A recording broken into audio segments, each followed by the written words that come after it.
Hi, my name is Katie Ziskind. I'm a licensed marriage and family therapist and the owner of Wisdom Within Counseling and Coaching.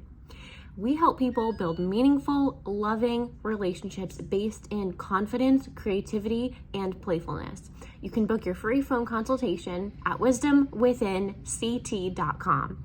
That's wisdomwithinct.com. In this video, we're going to talk about early stages of dating. So we work a lot with people who've been married and divorced and are now dating again, or you may have also gotten out of a long-term relationship that was emotionally abusive. So you had a partner who was narcissistic. Maybe you were with them 2 or 3 years, you lived together, and you started to realize they were lying to you, they were guilt tripping you. When you said, hey, I feel really hurt by something that your partner did, they flipped it on you. They blamed you. So you started to realize you're with a narcissist, someone that was not emotionally aware of your needs, and then you guys broke up or divorced. And that's a good thing. That's a good thing you're not with them. But it means that now you're out in the scene, you're dating again, and you might need some help with confidence. You may need help making sure you don't fall into a trap with a narcissist again. But from counseling and coaching, you can really learn to identify narcissistic traits in early dating stages, and you can also identify if someone is going to use you or make you feel lonely or make you feel like you're invalid emotionally in some way. In the early stages, you can identify love bombing, gaslighting, and guilt tripping behaviors, and you can be really perceptive with the support of our team. We can be kind of like that backbone, because right now you might feel a little insecure, you might be wanting someone to like you, and you might be wondering why they don't like you, and you might be thinking it's your fault. But this video is to help you understand and really identify skills and traits in early dating so that you can know if someone truly likes you and it genuinely likes you and really has your best interest in mind. So tip number 1 is when you're in the early stages of dating, someone who is genuinely interested in you will text or call you every day. Now, too much would be obsessively texting and calling you, and maybe even while you're at work, they're bothering you.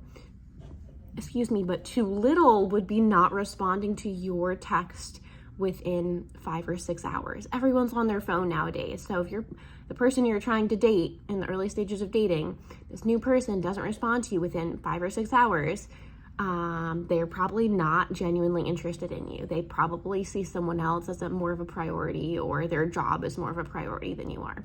So someone who's interested will respond to you in a timely manner. Another thing that you want to look for in early stages of dating is high levels of criticism. So is the person you're dating encouraging? Do they say, hey, good job? Are they genuinely happy and proud of you when you have a win at work, or when you share something that is a small accomplishment with them? Or are they jealous? Are they always trying to one-up you? And is it hard for them, to really be happy for you? So this is something to think about when you're starting to look at someone in those early stages. Are they encouraging? If they are, that's a really great sign that they can be happy for your success. Someone who has negative traits, who you kind of want to step away from or keep a, protective eye over is, jealous or insecure, or highly critical of you. So you wash the dishes after a shared meal together. They say you didn't wash those dishes correctly. The dishes still have grease on them. That would be a sign that you might not want to continue dating someone, among other things. See how they approach when they do want to give you feedback. Someone could come to you and say, hey babe, that dinner was amazing. I noticed one of the plates still has some stuff on it. Let me take care of it. That's a very different way to approach asking or letting you know that the dishes aren't clean. So look for a high level of criticism. If that is present, this is not a great person for you.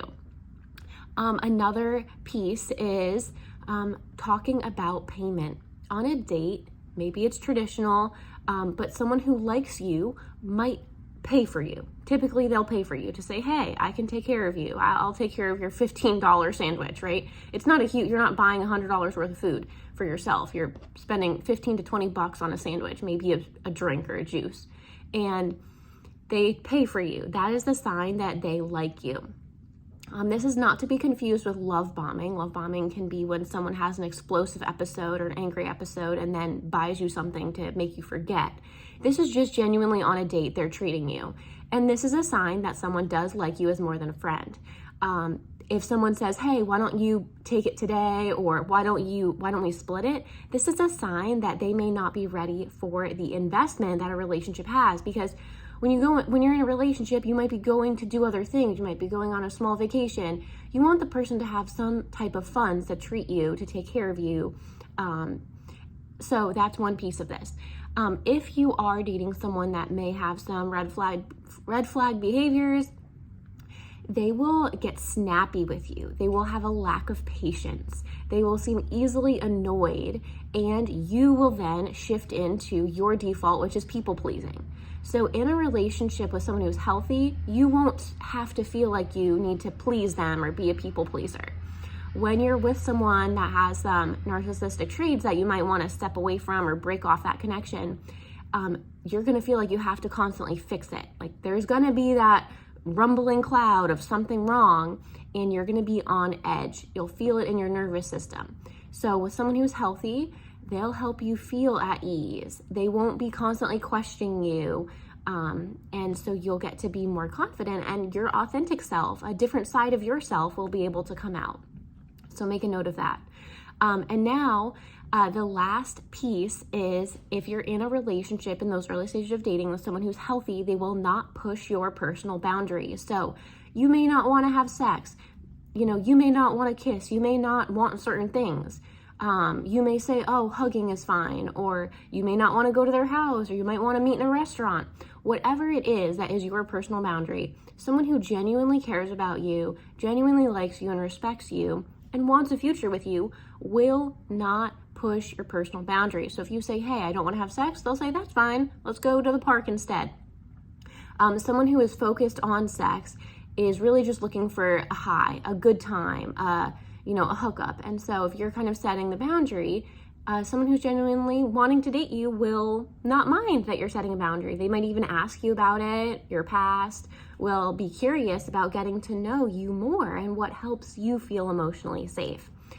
So if you're looking for support after having been in a relationship with a narcissist, someone who was emotionally abusive, who gaslit you, who manipulated you, and you're wanting confidence moving into dating again, making sure this new person or the new people you're dating are healthy, genuine individuals, our team at Wisdom Within Counseling and Coaching can give you that backbone, can give you that strong sense of self. And you can talk with our team of therapists about what is going on, the activities you are doing, and we can help you feel emotionally safe. And then if the connection is not serving you, you can feel confident breaking it off. Because so often when you have low self-worth, after an emotionally abusive relationship, you let connections go on way too long. Someone might just be texting you for their own needs of attention. Someone might like it when you text them back, but they're not investing anything into the relationship with you back. So you might be kind of having these breadcrumbers, so to speak, these little crumbs of connection from people that don't want a future with you. So cutting off those connections is going to help give you space to confidently attract a person that can meet all of your needs, and all of your needs are valid.